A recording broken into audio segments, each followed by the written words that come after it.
ఇప్పుడున్న పరిస్థితి ప్రకారం అయితే గత ప్రభుత్వము ఏదైతే బీఆర్ఎస్ ప్రభుత్వం ఉందో ఇక్కడ డెవలప్మెంట్ అనేది మామూలుగా అయితే నిల్లు ఉందన్న. మీరు చూస్తుంటే ఆ డ్రైనేజ్ పారుతుండడం కానీ ఏ కాలనీకి వెళ్ళినా డ్రైనేజ్ అయితే ఫ్లో జరుగుతుంది. ఎవరు ఇక్కడ ఏం న్యాయం చేయలేకపోతారు, ఏం డెవలప్మెంట్ చేయలేకపోతారు.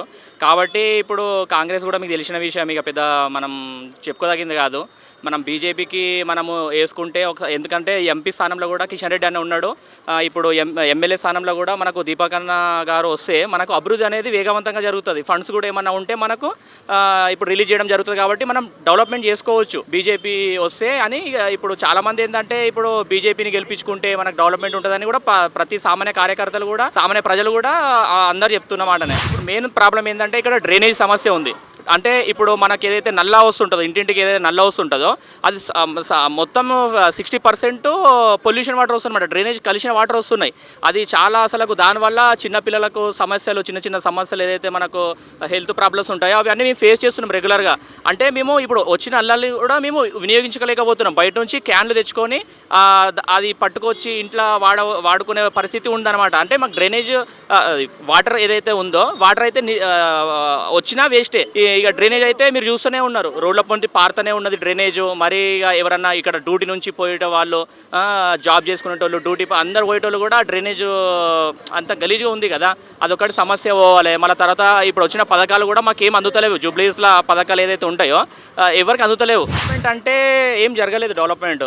ఎందుకంటే మీరు చూస్తున్నారు ఆల్రెడీ ఇక్కడ గ్రౌండ్ అయితే ఒకటి అయింది. అవధమేం చెప్పాలి, ఒక గ్రౌండ్ అయింది. అది కొంచెం చాలామందికి ఉపయోగపడుతుంది. కానీ గ్రౌండ్ ఒకటి అయింది, ఇక్కడ వాటర్ ట్యాంక్ ఒకటి అయింది, ఫంక్షన్ హాల్ కూడా అయింది. 3 పనులు అయినాయి, మేము కాదంటలేము. కాకపోతే మనకు 100 పనులలో 3 పనులు కావడం గ్రేటా, లేకుంటే 100 పనులు ఒక 50 పనులు 60 పనులు కావడం గ్రేటా? చేసిండు. అవధం ఏం చెప్పాలి, మా ఇంటి కానీ గ్రౌండ్ ఉంది.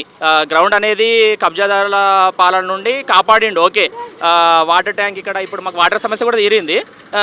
మళ్ళీ తర్వాత ఫంక్షన్లు అయింది. కానీ ఇది కాదు, 100 సమస్యలల్లో 3 సమస్యలు కాదు, 100 సమస్యలల్లో 60 సమస్యలన్నా 60 సమస్యలన్నా 50 కాకుండా 60 అయినా కావాలి. 100 సమస్యలలో 3 సమస్యలు అయితే పరిష్కారం కాదు కదా. కాంగ్రెస్ అయితే అసలు ఏం లేదు ఇక్కడ. ఎట్లా ఉంది అట్లా, ఎట్లా ఉన్న గొంగడి అట్లనే ఉంది. కాంగ్రెస్ నుంచి అయితే ఏ పథకం అయితే అసలు రాలేదు. మా ఏదైతే వాటర్ ప్రాబ్లం ఉంది కానీ డ్రైనేజ్ సిస్టమ్ ప్రాబ్లం ఉంది. మేమైతే మా ఇంటికాడ డ్రైనేజ్ సిస్టమ్ లేనే లేదు. మేము చాలా రకాలుగా అందరం పోయి కలిసినాం, జిహెచ్ఎంసీలో కానీ మా ఉన్న లీడర్ నాయకులను కానీ కలిసినాం. కానీ మాకు సమస్య పరిష్కారం అయితే మాదనే కాదు, వేరే వాళ్ళు కూడా మేము తిరుగుతుంటాం, లోకల్గా ఇక్కడ ఉంటాం కాబట్టి వేరే గల్లీలోకి పోతాం కాబట్టి అక్కడ కూడా ప్రాబ్లం అనేది సాల్వ్ అవుతలేదు.